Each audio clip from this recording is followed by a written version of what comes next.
예, 저 공개 수업에 오신 걸 환영합니다. 저는 하노이 RGSV 국제학교에 근무하고 있는 서상훈이라고 합니다.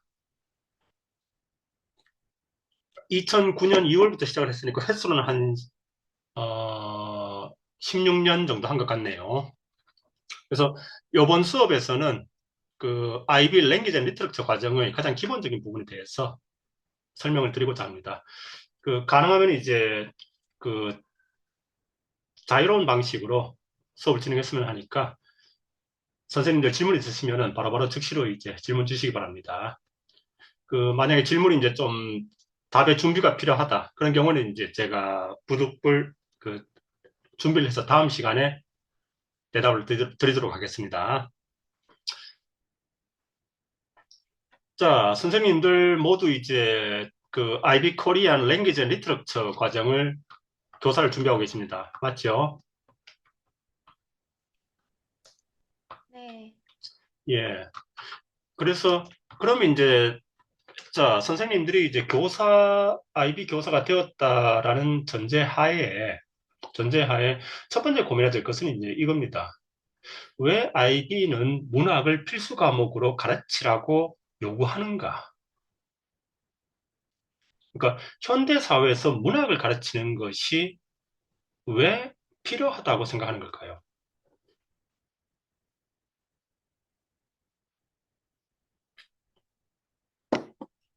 여기에서 이제 한국의 국어 교육과 IB 교육이 차이가 납니다.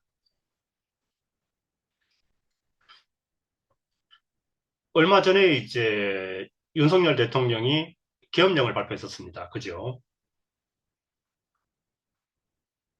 네. 예, 선생님들, 그, 저도 수업을 시작하면 굉장히 긴장하기 때문에 네. 조금씩 추임새 넣어 주십시오. 아, 죄송합니다. 이게 꺼져 있는지 몰랐어요. 죄송합니다. 예, 제가 16년째 하고 있는데, 여전히 이제 학생들이 이렇게 수업을 네네. 들어오면은, 막 긴장이 되는 게, 저 네네. 학생들 시간 낭비하지 않도록 내가 충분히 준비되었는가, 여전히 그 긴장감 때문에. 그렇습니다. 이게 참, 10년이 넘게 지나도 잘 극복이 안 되네요. 여기서 네. 예, 이제 릿 과정과 랭귀지 리터처 과정의 결정적인 차이점은 릿 과정은 우리가 이제 동양의 문학의 개념, 소설, 수필, 시, 희곡만 문학의 범주로 다룹니다. 근데 랭귀지 앤 리터처 과정은 여기에다가 문학의 네 장르, 방금 이제 문학의 네 장르에 여기에다가 이제 최소한 10개 정도의 비문학 장르, 만화, 신문기사, 칼럼, 인포그래픽, 영화, 드라마, 뮤직비디오, 시사 만화 이런 것들까지 다뤄야 됩니다. 그래서 서양의 개념으로 문학을 다룹니다. 그러니까 릿과 랭릿의 줄여서 릿과 랭릿 과정이라고 하는데 두 개의 가장 큰 차이점은 문학의 범주를 동양의 범주로 보느냐 서양의 범주로 보느냐입니다. 거기에서 이제 랭릿의 과정에서 영화 서울의 봄이 이제 문학의 범주에 들어오게 되는데 랭릿에서는 한번 생각해 보죠. 만약에 올 초에 서울의 봄이란 영화가 1300만 히트를 못 쳤더라면은 12월 3일 날 저녁에 어떤 변화가 있었을까요?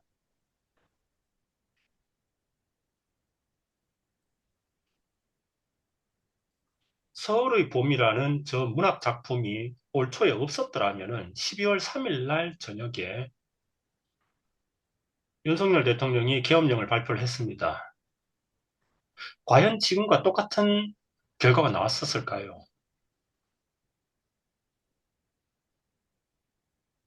좀 거기에 예, 예, 말씀하십시오. 좀 달라지지 않았을까요? 네. 예, 저는 저 작품이 없었더라면은 어쩌면은 윤석열 대통령의 계엄이 성공했을 수도 있다라고 봅니다. 요건 제 개인적인 추정입니다만은 거기에서 현실에서 여전히 왜 문학은 필요한가를 우리는 한 가지 근거를 알 수 있습니다. 즉 여기서 작가들은 이제 영화 감독들까지 포함합니다. 작가들은 우리가 현재에 고민해야 될 문제들을 지속적으로 제기합니다. 즉, 그거에 따라서 우리는 지속적으로 고민을 해야 합니다. 우리가 IB 문학에서 가르치는 핵심적인 것 중에 한 가지는 이겁니다. 이 작품이 우리에게 어떤 현실에 대한 문제를 제기하고 있고 우리는 그거에 대해서 어떻게 고민을 하고 답을 해야 되는가. 이 소통을 가르치는 게 IB 문학 과목의 한 가지 이제 중요한 과제가 되겠습니다. 그래서 처음에 저도 이제 2009년 2월에 예, 들립니다. 예. 2009년 2월에 처음 IB 문학 교사가 되었을 때 제게 던진 첫 질문이 그거였습니다. 학생들에게 왜 문학을 가르쳐야 되지? 문학을 가르친다는 것은 뭐지? 왜 학생들이 문학을 필요로 한다고 보는 거지? 게다가 이건 이제 필수 과목입니다. 그러니까 학생들은 어떤 언어로든지 문학 한 과목은 배워야 됩니다. 그것이 잉글리시가 되든 코리안이 되든. 거기에 선생님들이 가장 먼저 고민을 해보셔야 됩니다. 그렇다면은 내가 학생들에게 문학을 가르친다는 것은 어떤 의미인가?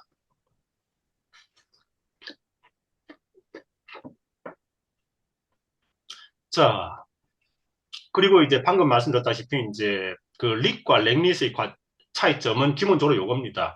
릿의 그 문학의 범주를 동양으로 보느냐, 서양으로 보느냐. 그래서 이제 랭릿을 가르치게 되시면은 선생님들 가르칠 게 무지막지하게 많아집니다. 네, 엄청 많더라고요. 예. 그런데 이제 한번 보도록 하죠. 일단 선생님들이 가장 먼저 살펴봐야 될 것은 이제 다행히 지금 이제 한국어 버전이 나왔는데 실라버스 그 랭귀지 A의 이제 실라버스입니다. 여기에 모든 답이 들어가 있습니다. 그리고 선생님들은 이제 여기에 충실한 교사가 되셔야 됩니다. 바꿔 말하면은 여기에서 요구하는 내용을 모두 가르칠 수 없으시다면은 선생님들은 롱런하기 힘드실 겁니다. 몇 년 전까지 코리안 A 교사가 110명 정도였는데 지금은 한 90명 정도로 줄었습니다. 코리아는 자 3년 전에 5월 시험을 쳤던 학생이 제 기억에 이제 한 1150명 정도. 그리고 2년 전에 이제 1000명 정도. 그리고 작년에 800명이 안 됐습니다. 한국 학생 수는 계속 줄어들고 있습니다. 그만큼 코리안 A 교사의 자리도 줄어들고 있습니다. 코리안 A 자체는 유지가 될 겁니다. 왜냐하면은 지금 한국의 공교육에서 IB를 도입해서 코리안 A를 가르치고 있습니다. 그렇기 때문에 코리안 A 전체는 유지가 될 겁니다. 하지만 해외 코리안 A는 지금 계속 줄어들고 있습니다.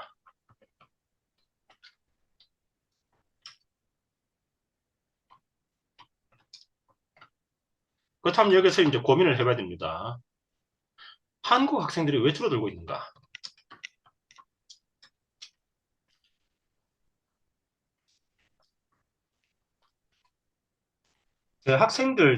저희 학교의 학생들 중에도 이제 4분의 1 정도는 프렌치 B나 차이니즈 B를 듣습니다. 코리안 A를 듣지 않고. 스페니시 B. 즉, 이제 우리의 경쟁 상대는 랭귀지 B입니다. 그러면은 왜 그러니까 한국 학생들이 줄어드는 게 아니라 한국 학생들이 랭귀지 B를 선택하는 경향이 부쩍 늘고 있습니다. 거기에서 이제 제가 그 마지막 날에 이 부분에 대해서 이제 추가적으로 설명을 드리겠습니다만 결국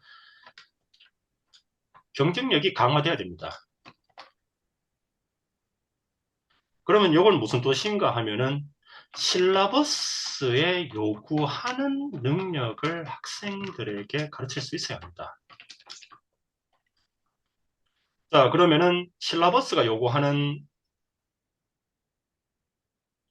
능력은 이렇게 정의할 수 있습니다.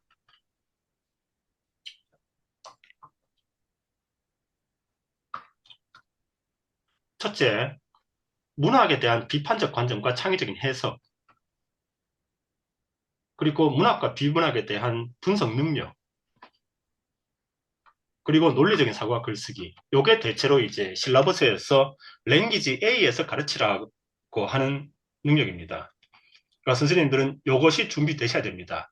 만약에 요게 준비되지 않은 경우에는 학생들은 랭귀지 B로 떠날 겁니다. 자, 문학 파트에서 이제 비판적 관점과 창의적 해석, 그 다음에 비문학 파트에서 분석 능력과 비판적 수용, 그리고 이제 종합적으로 이제 언어 영역에서 이제 논리적인 사고와 글쓰기, 요게 필요하겠습니다. 자, 그래서 이제 그 한국어로 된 실라버스를 넣어놨으니까 한번 꼼꼼히 읽어보십시오.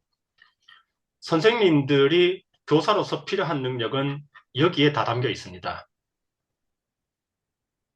그리고 이제 바꿔 말하면은 실라버스대로 가르칠 수 있는 교사가 많지 않습니다, 지금. 결국 그것 때문에 이제 많은 한국 학생들이 랭귀지 B로 옮기고 있는 상황입니다. 자, 그럼 비판적 관점과 창의적 해석에 대해서 먼저 잠시 설명을 하죠. 모든 문학 과목의 첫 시간에는 이제 관점에 따른 해석의 다양성을 설명을 합니다. 그러니까 문학이란 것은 한 권의 소설도 독자의 관점에 따라서 해석은 다양하게 나온다. 그래서 요게 이제 작가의 의도겠죠. 이렇게 조립하라고 이제 매뉴얼이 주어지겠죠. 그런데 종종 어떤 학생들은 이렇게 조립을 합니다. 작가의 의도에서 완전히 벗어나서 새로운 질서를 만듭니다. 그리고 이런 학생이 이제 21세기는 필요합니다. 점점 이제 AI가 우리의 영역을 침범하고 있죠. AI와 경쟁하려고 하면은 이제 이거는 AI가 합니다. 작가의 의도에서 벗어나서 작품을 해석할 수 있는 능력이 필요하다는 겁니다. 그래서 작가는 저렇게 의도를 했지만은 거기에서 벗어나서 새롭게 해석할 수 있는 능력이 필요하다는 겁니다. 첫 번째, 그걸 가르칠 수 있는가? 한번 선생님들 생각을 해보시죠. 기존의 작품에서 혹시 참고서에 있는 해석에서 벗어나서 작품을 해석해 보신 적 있으십니까?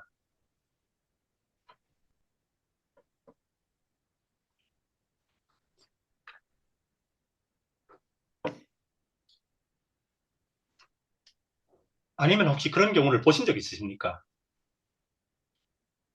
네, 그렇게 되면 이제 점수 받는 데에서 점수를 못 받으니까 예, 도전이 계속 못했던 것 같아요. 그렇습니다. 그게 지금 이제 IB 코리안에서도 일어나고 있는 현상입니다. IB 실라버스에서는 분명히 그렇게 가르치라고 요구를 하고 있습니다. 근데 이제 채점관들 선에서 이제 새로운 해석을 이제 금지시키고 있는 상황입니다. 그것도 이제 좀 더 설명을 드리겠습니다. 근데 분명한 것은 IB 랭귀지 A 교육에서는 그걸 권장하고 있다는 겁니다. 그래서 선생님들이 처음에 이제 교사가 되었을 때 선생님들은 이 질문도 던지셔야 됩니다.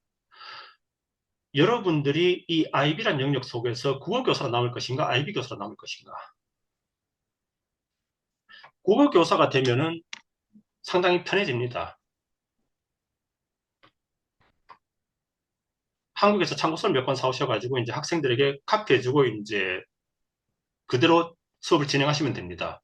그러니까 한국에서 교사를 해보신 경험이 있으신 분은 아시겠습니다만은 이제 이번 시간에는 몇 페이지부터 몇 페이지까지만 수업해라 이런 게 딱 정해져 있죠. 상당히 편합니다. 그런데 IB 교사가 되면은 이제 대부분의 것들이 자유가 됩니다. 즉 거의 무제한의 자유가 주어집니다. 그러면은 뭘 가르쳐야 할 것인가?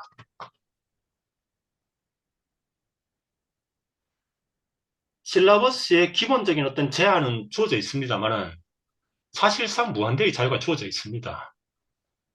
그러면 이 텅 빈 광야 같은 곳에 내가 뭘 채워야 되는가? 이게 막막할 겁니다. 한편으로는. 그러니까 자유라는 것이 이제 단어가 멋있습니다만은 교사 입장에서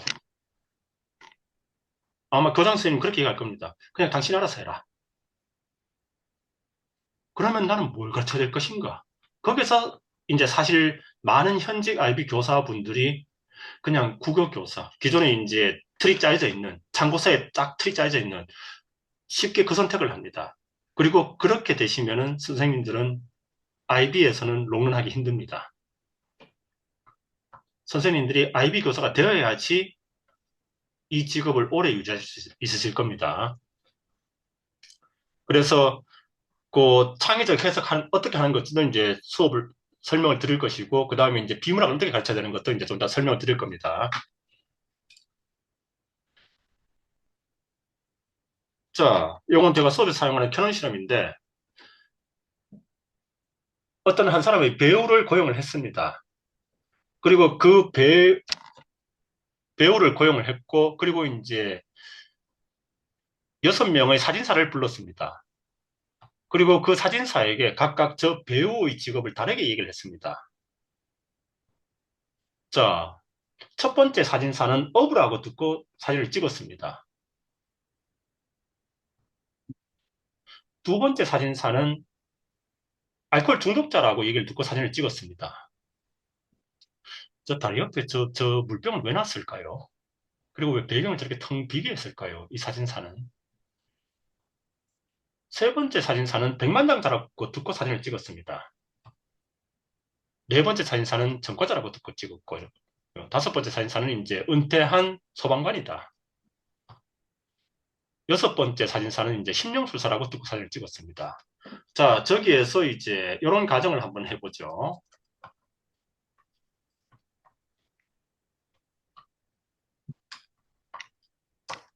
자, 저 배우를 우리가 공부하는 이제 텍스트라고 봅시다. 그리고 이제 사진사들을 우리가 이제 독자라고 보겠습니다. 그러면 이제 이 실험은 요걸 시사합니다.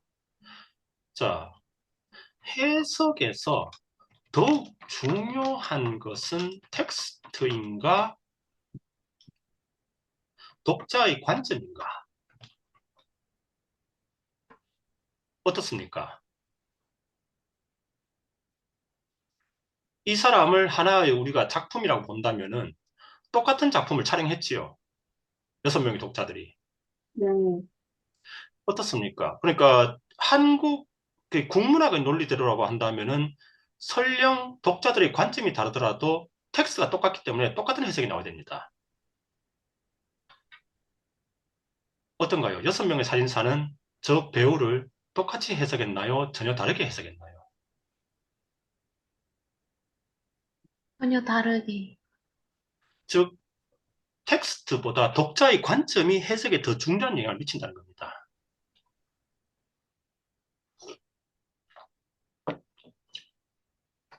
그래서 제가 다음 시간에 문학 작품을 어떻게 다르게 해석하는가를 예를 들어서 설명을 해드릴 건데, 선생님들이 이제 IB 교사가 되신다면은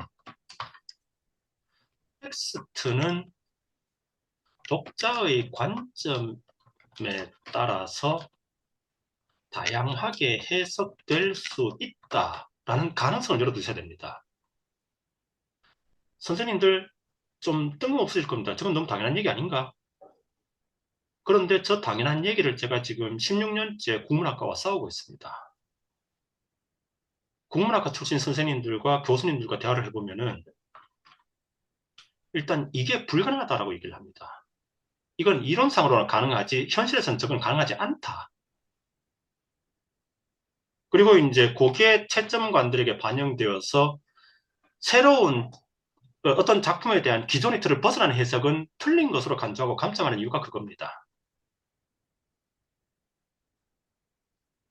이해되시겠습니까?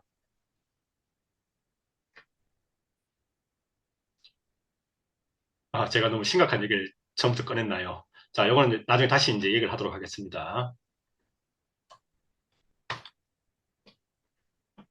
그래서, 자, 기존의 설득이라고 하면은, 자, 국어 교육에서 한번 보도록 하죠. 국어 교육에서 항상 정답은 하나였습니다. 심지어 대학에 가도, 저 같은 경우에 이제 공학을 전공했었는데, 대학을 가도 정답은 하나였습니다. 즉, 정답은 하나다라는 잘못된 관념에 16년간 훈련되어 있었습니다. 그러다 보니까 한국 사람들이 주로 어떻게 싸우는가 하면은 각자의 관점을 가지고 싸웁니다. 내 눈에 흰색으로 보이니까 이것은 흰색이다. 근데 왜 너는 검은색이라고 주장하느냐? 내가 옳으니까 너는 옳을 수가 없다. 그러니까 내가 옳으니까 너는 틀린 것이다. 보통 한국에서 싸움은 이렇게 벌어집니다. 근데 한번 설득의 패러다임을 바꿔보죠. 만약에 하나의 물체가 A에게는 검은색으로, B에게는 흰색으로 보인다면요. 선생님들 현실에서 이런 겪어본 적 없으십니까?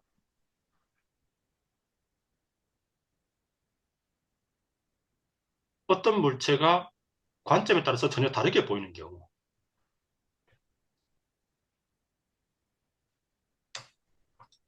그래서 IB에서 설득하는 방식은 이런 겁니다.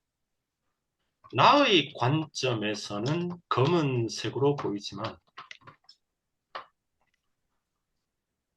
상대방의 관점에서는 흰색으로 보일 수 있다. 이 가능성을 열어둬야 되는 게 그래서 중요합니다. 그래서 자, 이렇게 설득합니다. 당신의 관점에서는 정말 저 물체가 흰색으로 보이네요. 그리고 당신이 저의 관점에서 바라보시겠습니까?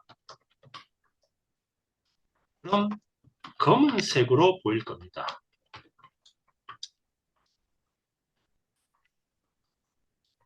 즉, 당신과 저의 관점은 모두 타당합니다. 다만 이 물체를 검은색으로 보는 쪽이 당신에게 더욱 이익이 됩니다. 자, 이 물건은 검은색인데 왜 당신은 흰색이라고 하느냐가 아니라 이 물체는 나의 관점에서는 검은색으로 보이지만 당신의 관점에서는 흰색으로 보일 수 있다. 하지만 이 물체를 흰색으로 보는 것보다 검은색으로 보는 것이 당신에게 더 이익이 될 것이다. IB에서 설정하는 방식은 이런 방식입니다. 접근하는 방식이 다르죠. 네. 네. 제가 긴장해가지고 너무 무겁게 진행하고 있는 것 같네요. 죄송합니다. 아닙니다, 선생님. 아, 예, 예. 이게 참, 이 긴장감이 해소가 안 되네요. 전혀 긴장 안 되신 것 같아요. 아, 그래요? 편하게, 예, 편하게, 편하고 너무 자연스럽게 잘 듣고 있습니다, 선생님. 예, 예. 그래서 이제 제가 강조하고 싶은 것은 지금 이제 제가 이 자리를 마련한 이유도 지금 아이, 그, IB 코리안 자체가 지금 축소되고 있습니다. 학생들이 코리안을 외면하고 있어요. 네. 그 이유는 본질적으로 학생들이 요구하는 걸 저희들이 제공 못하고 있습니다. 그래서 선생님들이 정말 이 얘기를 하고 싶습니다. 학생들이 이 과목에서 무엇을 원할 것인가? 그걸 제공해야 됩니다. 제가 있는 곳이 하노이인데, 제가 있는 곳이 하노이인데, 지금 저희 학교는 학생들이 계속 늘고 있습니다. 물론 이제 학생들, 한국생 전체는 늘고 있지만 그중에서 여전히 4분의 1은 랭귀지 B를 가고 있습니다. 그런데 지금 다른 학교들은 학생 자체가 줄고 있습니다. 그러면 언젠가 교장 선생님이 그런 얘기를 하겠죠. 더 이상 코리안을 유지하지 않겠다. 왜냐하면 학교는 수익성을 고려해야 되니까. 근데 대부분의 코리안의 현역 선생님들은 한국 학생들은 코리안을 들을 수밖에 없을 것이다라는 여전히 착각에 빠져 있습니다. 더 이상 그런 시대가 아닌데. 그 부분을 이제 이번 시간 마지막에 설명드리겠습니다. 그래서 자, 그 문화학에서 다음 주에 제가 비문화학을 분석하는 법을 설명드릴 것이고 이번 시간에 이제 문화학을 분석하는 걸 다음 시간에 설명드리겠습니다. 그래서 자, 그리고 비문학은 일단 요거부터 해야 되겠습니다. 왜 IB가 자, 예전에는 릿밖에 없었는데 왜 랭귀지 앤 리터러처, 랭릿을 새로 추가했을까요?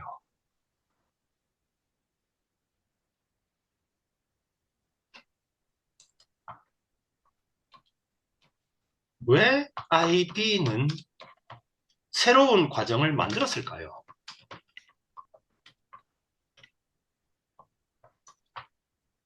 그러니까 릿 과정은 아까 설명드린 것처럼 이제 문학의 네 장르만 수업하면 됩니다. 여기에서 IB는 어떤 한계를 느꼈을까요? 자, 지금 학생들이 예, 없었어요. 죄송합니다. 잠자려고. 예. 그러니까 자, 생각해보죠. 소설, 수필, 시, 희곡. 이게 지금 학생들에게 얼마나 유용할까요? 즉, 여기에서 정보를 얻는 학생들이 하루에 얻는 정보의 총량을 100이라고 봤을 때 몇 퍼센트 정도를 여기에서 얻을까요? 소설, 수필, 희곡, 시. 별로 없을 것 같습니다. 매체가 더 많아가지고 요새는 예. 그럼 질문을 이렇게 바꿔보죠. 유튜브와 넷플릭스에서 정보를 얻는 것은 몇 퍼센트나 될까요? 50% 이상 같습니다. 예. 거기다 지금 그 서양에서 문학에 지금 넣으려고 고민하고 있는 게 비디오 게임인데 비디오 게임까지 넣어버리면 70% 넘어가겠죠. 네. 그런데 그걸 안 가르치고 소통, 커뮤니케이션, 미디어라는 것을 그러니까 IB가 의도하는 교육 목표를 이룰 수 있겠는가? 거기에서 이제 랭릿을 만들었습니다. 음, 즉 랭릿에서 다루는 것은 이제 학생들이 많이 접하는 비문학 미디어들을 가르치라는 겁니다. 거기에서 이제 이미지, 비디오. 자, 여기에서 일단 IB는 아직까지는 이제 시험지로 시험을 칩니다. 그러다 보니까 이제 영상 매체는 시험이 안 나옵니다.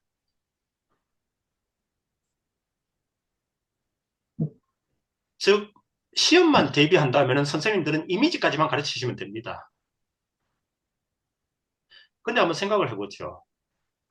학생들이 정보를 얻는 것은 만화 같은 이미지보다는 영상 매체가 압도적으로 많습니다. 즉, 제대로 가르치려면 영상, 이미지, 제가 긴장해서 자꾸 오타가 나네요. 텍스트가 돼야 된다는 겁니다. 자, 선생님들, 영상을 가르치실 준비가 되셨습니까? 아니, 예, 그걸 준비를 하셔야 된다는 겁니다. 그래서 지금 대부분의 이제 랭릿 과정은 실제 학교에서 랭릿 과정은 어떻게 이루어지는가 하면은 기존의 네 장르의 문학 장르 여기에다가 이제 시험에서 많이 나오는 이제 칼럼과 인포그래픽 요것만 이제 살짝 다루는 시험 대비로 거의 가르치고 있습니다. 즉 이미지와 영상은 거의 가르치지 않습니다. 영상을 가르친다는 것은 이제 그러니까 영화를 분석할 수 있냐라는 겁니다.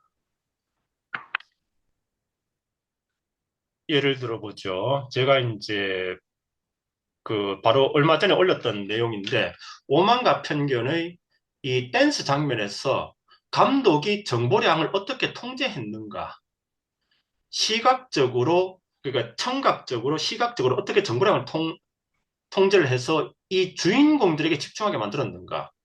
자, 오만과 편견에서 댄스 장면은 매우 중요하죠. 오만과 편견에서 댄스 장면이 안 나올 수는 없지요. 문제는 여기에서 댄스 장면이다 보니까 이게 소설에서는 상관이 없는데 영상이 돼버리니까 앞뒤로 엑스트라들 막 지나가죠.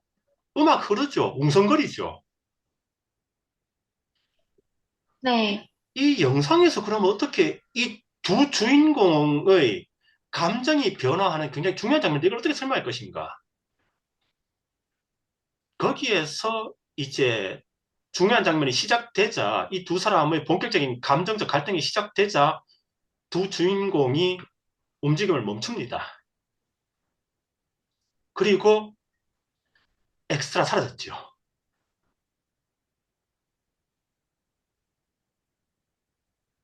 안 보입니다. 그럼으로써 주인공에게만 집중됩니다. 그러면서 이제 오버 더 숄더 샷이라고 하는데 그걸 통해서 이제 달시의 입장에서 이제 자신을 노려보는 엘리자베스의 모습을 보여주면서 이 두 사람의 감정적인 갈등에 주목하도록 만듭니다. 그리고 이제 요거는 미장센의 영역인데 두 사람이 같이 손잡고 춤을 추고 있지만은 딱 봐도 지금 화해 못했죠. 네. 그걸 설명하고 있고 그런데 자세히 보면은 옷 색깔이 반대죠. 되게 그리고 다할 씨가 안에 받쳐 입은 옷을 보면은 또 엘리자베스와 같은 톤의 옷입니다. 그런 부분의 의미들. 그리고 이제 이 두 사람의 감정 싸움이 딱 끝나자 다시 엑스트라들이 나타나고 이제 그 조연들의 웅성거림이 나타납니다. 이런 식의 분석입니다. 그러니까 우리가 문학에서는 갈등이라든지 인물의 성격이라든지 사회적 배경이라든지 이런 것들이 주제에 어떤 영향을 미쳤는가를 분석해야 되지 않습니까? 네. 이제 영상이나 이미지가 되면은 색깔, 레이아웃, 배우들, 그 다음에 미장센, 그 다음에 색상의 사용, 이런 것들이 어떻게 주제에 영향을 미쳤는가를, 그러니까 영상적 언어, 시각적 언어들을 분석을 해야 됩니다.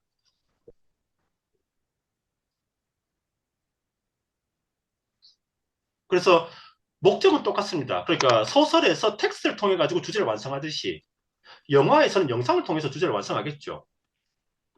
거기에서 카메라가 어떤 역할을 했는가, 음악이 어떤 역할을 했는가, 조명이 어떤 역할을 했는가, 의상이 어떤 역할을 했는가, 영상적 장치가 주제에 미친 영향을 설명하는 겁니다.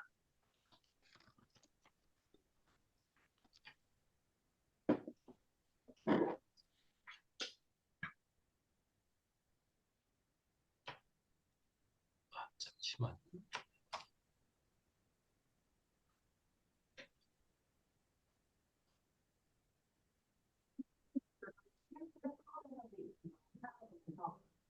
그래서 이제 요거는 이제 대표적 그러니까 우리 신문 기사도 가르쳐야 되는데 자 제가 수업에서 쓰는 자료인데 예를 들어 보죠. 자 여기서 이제 유호정 정의당 의원이 비정규직 노동자들을 보호해 달라라고 이제 국회 앞에서 이제 시위를 하고 있고 거기에서 이제 그 문재인 대통령이 그걸 보면서 그걸 보고 박수를 치고 들어갔다. 국회에 들어갈 때.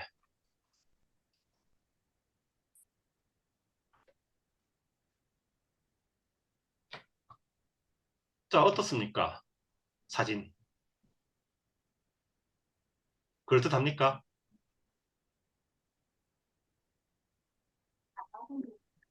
예?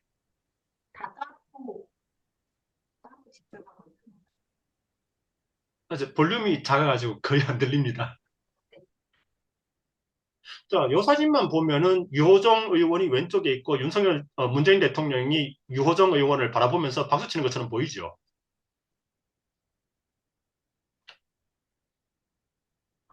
자, 그러면은 시간 순으로 한번 보죠.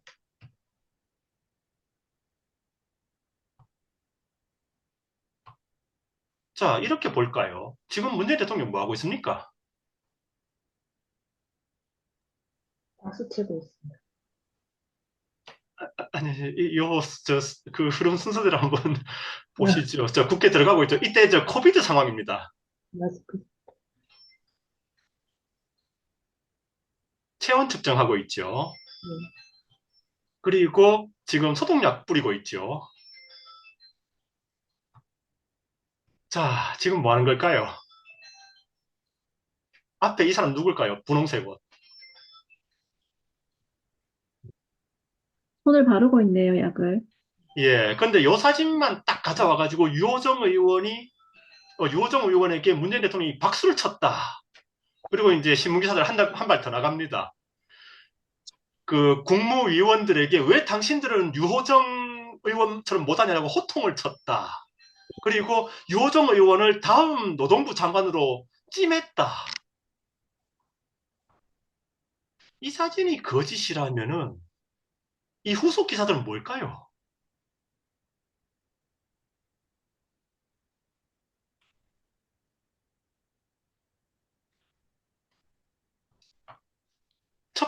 처음에 어떤 기자가 거짓말을 했습니다. 그 기자는 분명히 알았을 겁니다. 이게 저 소독약 바르고 손 비비고 있다는 거.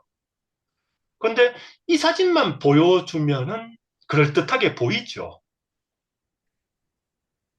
그리고 거기에서 기자는 소설을 썼습니다. 박수 보내는 문재인 대통령. 그리고 이제 그걸 받아가지고 다른 신문사들은 국무위원들에게 호통을 쳤다. 유호정 의원 다음 저 노동부 장관으로 내정. 만약 우리가 미디어를 이렇게 소모하고 있다면은, 미디어가 이렇게 뉴스를 생산하고 있다면은, 그럼 여기서 첫 질문으로 돌아가 보죠. 왜 IB는 비문학을 랭귀지에 추가했을까요? 이게 현재 미디어 시장이라면 학생들에게 우리가 뭘 가르치길 원하는 걸까요? 미디어에 대한 비판적 관점을 길러야겠다라고 가르쳐야겠죠. 예, 그리고 이것이 어떻게 우리의 인식을 조작하고 있는지를 가르쳐야 되겠죠. 그리고 대부분의 가짜뉴스들은 지금 보는 것처럼 이제 게으름에 기반하고 있습니다. 즉, 이거 일일이 확인하지 않을 것이다, 독자들은.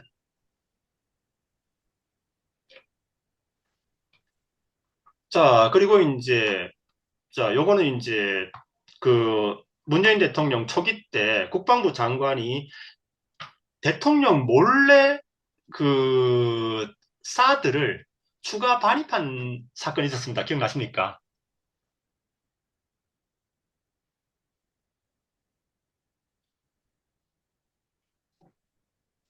그때 이제 국방부 장관이 저 미국 기업으로부터 뇌물을 받고 이제 대통령 몰래 사드를 배치를 했습니다. 자, 거기에서 이제 우리가 각각 신문들의 헤드라인을 한번 볼까요? 사드 발사기 내기 비공개 반입 매우 충격적. 몰래 반입과 비공개 반입은 어떤 차이가 있을까요?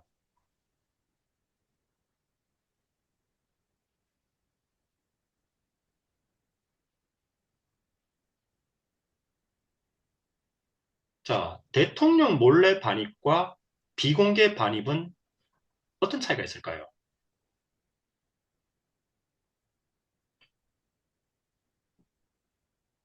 자, 다음 기사도 한번 보도록 하죠.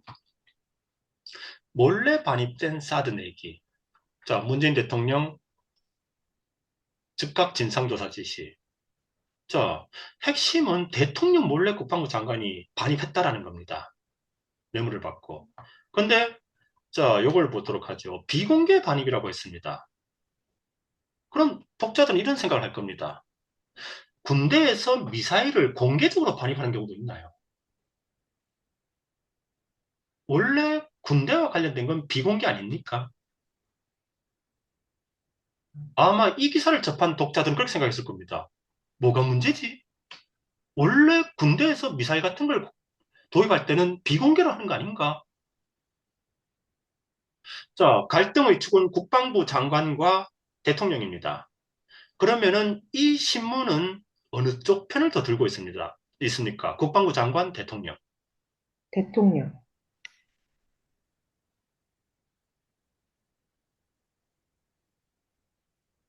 비공개 반입. 그러니까 국방부 장관이 미사일을 공개로 반입하지 않고 비공개로 반입했다.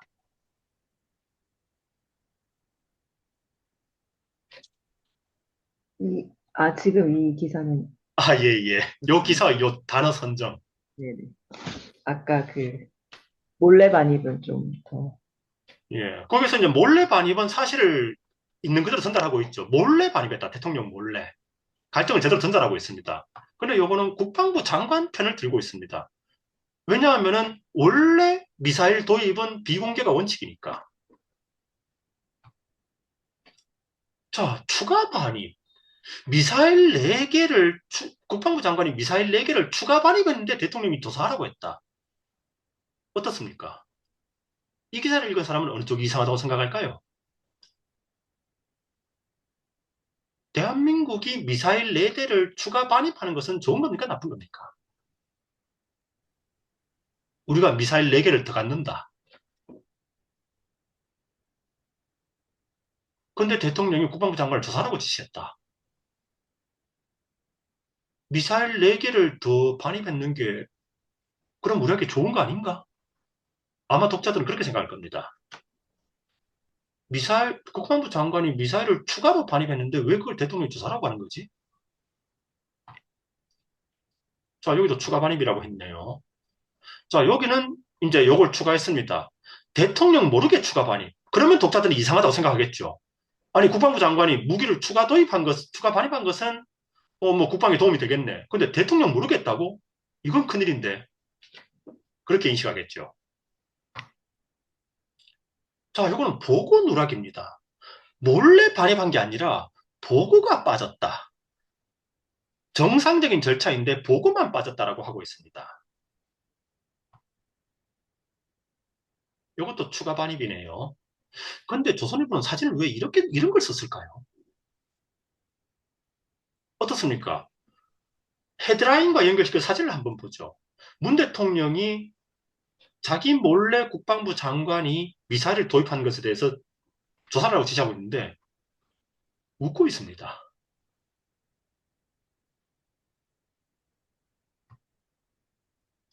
비공개 추가 반입. 아까 얘기했다시피 원래 미사일 도입은 비공개죠. 추가 반입. 근데 문 대통령은 매우 충격적. 보고 누락 경위 조사하라. 이러다 보니까 문재인 대통령이 이상한 사람으로 보입니다. 이 기사에서는. 아니 그러면은 공개란 말인가? 추가 반입하지 말란 소리인가? 이렇게 보입니다.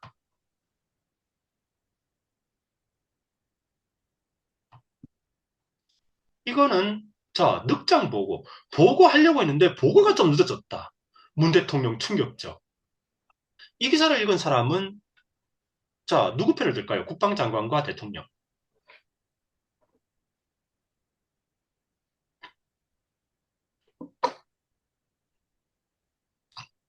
이런 식으로 자 똑같은 하나의 사건인데 신문사에 따라서 위치는 다 다릅니다. 그걸 만드는 게 헤드라인에서 이 사람들의 용어의 사용입니다. 이게 대통령 몰래이냐, 비공개이냐, 보고 누락이냐, 아니면은 늑장 보고냐. 이거에 따라서 이 신문만 읽은 사람들은 현상을 전혀 다르게 받아들일 겁니다. 그러면은 선생님들, 자, IB가 왜 언어를 가르치라고 하는지 감이 오십니까? 이 기자들이 언어를 어떻게 사용하고 있습니까?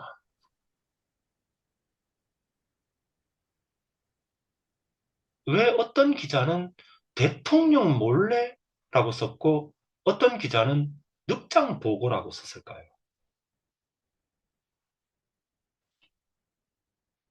하나의 사건에 이 서로 다른 신문사의 기자들이 각각 어떤 관점에서 누구의 관점에서 보고 있을까요? 누구 편의 관점에서? 그리고 그들의 관점이 어떻게 언어를 통해서 표현되고 있나요? 바꿔 말하면은 우린 이 언어를 통해서 이 기자는 이 현상을 누구의 관점에서 어떻게 바라보고 있구나.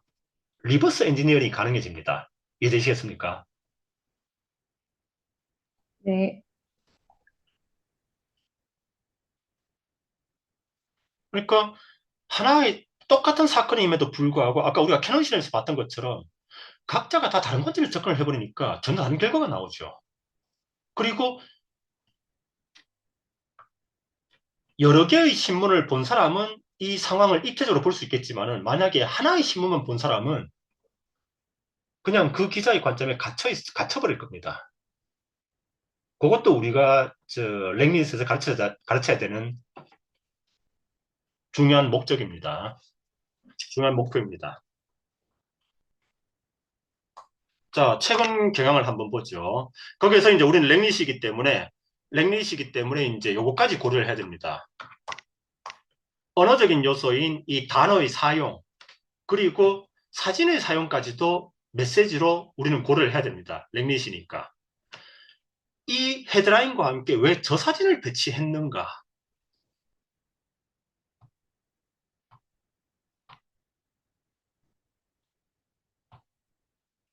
가장 이상한 게 이겁니다. 이 심각한 상황에 왜 문재인 대통령이 저렇게 해벌쭉 웃고 있는 사진을 넣었는가? 그 사진을 넣은 조선일보의 의도는 무엇인가? 조선일보는 이런 사진이 없었을까요? 데이터베이스에. 그리고 이것이 의도라면은 이 사람은 어떤 의도로 이 사진을 넣었는가? 자, 좀 더 최근의 상황을 보죠. 계엄이 선포되었고 그 다음날 신문의 일면입니다. 자, 윤 대통령 한밤중 비상계엄 선포. 자, 굉장히 건조하네요. 사진이 굉장히 큰 게 들어갔습니다. 윤, 돌발 비상계엄 선포, 국회 즉각 해제 결의. 요건 이제 비상계엄 선포와 이제 국회의해서 즉각 해제가 됐다는 것까지 담고 있네요. 그리고 윤 대통령 사진이 아니라 이제 국회 앞에 모여있는 일반인들이, 그 시민들이 사진을 넣었네요. 윤 한밤 비상계엄 국회 2시간 만에 해제. 요 제목은 굉장히 중의적이네요. 국회가 2시간 만에 해제되었다는 것인지 아니면 비상계엄이 해제되었다는 것인지 이 해제란 단어의 위치상 이것은 중의적입니다. 자, 대구매일신문인데 윤 비상계엄 선포 종북 반국가 세력 척결. 요거는 그냥 윤 대통령의 입장만 담고 있네요. 마치 윤 대통령이 어떤 이제 그 비장한 각오를 가지고 이걸 위해서 할 수밖에 없다라는 그 입장을 주로 담고 있네요. 윤 비상계엄 선포 국회 150분 만에 해제 요구안 가결. 요거는 이제 양쪽의 입장을 다 넣고 있네요. 사진은 뭐 첫 번째 거에 비해서 훨씬 적네요.